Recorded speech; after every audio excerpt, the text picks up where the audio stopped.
बिस्मिल्लाहिर्रहमानिर्रहीम, अस्सलाम वालेकुम रहमतुल्लाहि व बरकातुहू। मैं हूँ आपका मेज़बान हकीम खालिद इरफान, आज़म दुआना, गौरी टाउन, इस्लामाबाद।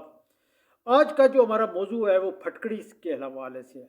फटकड़ी एक बहुत ही सस्ती चीज़ है, बड़ी सस्ती मिल जाती है, 50-60 रुपये की ढेर फटकड़ी मिल जाती है। लेकिन अगर हम इसके फ़ायदे देखें तो ये बेशुमार बीमारियों पर हमें फ़ायदा देती है। ये मैं आपको बता भी देता हूँ, ये फटकड़ी है, देखें इस तरह की ये फटकड़ी होती है, पत्थर की तरह सफ़ेद सी फटकड़ी होती है। ये 50 रुपये की आप लेंगे तो काफ़ी ज़्यादा आपको मिल जाएगी। इसके बेशुमार फ़ायदे हैं। सबसे बड़ा फ़ायदा ये है, ये बेहतरीन एंटीबायोटिक है, बेहतरीन जिसम में किसी किस्म की इन्फेक्शन हो आप इसे फुल करें।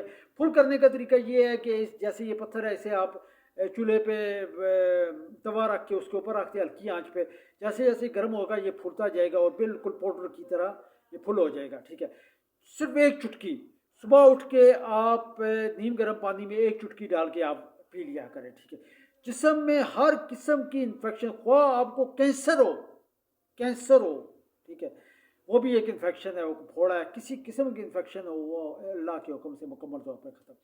इसके अलावा जल्दी अमराज हैं, उनके लिए बेशुमार फ़ायदा है। और जल्दी अमराज के लिए आप इसे इस्तेमाल भी करें, एक चुटकी पानी के साथ इसे खाएं भी।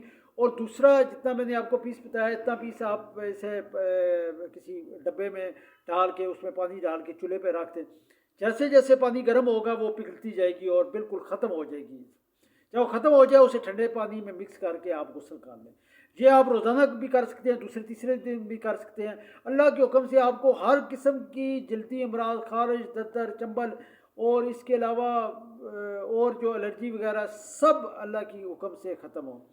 काले जरखान के लिए बहुत फ़ायदेमंद है। अगर आप हेपेटाइटिस सी है उसमें भी आप इसी तरह करें। वो चुटकी वाला जो मैंने आपको तरीका बताया, वो जिगर सूजा हुआ है, बेशुमार फ़ायदे हैं और ये बहुत सस्ती चीज़ है, अल्लाह की बहुत बड़ी नेमत है हमारे लिए।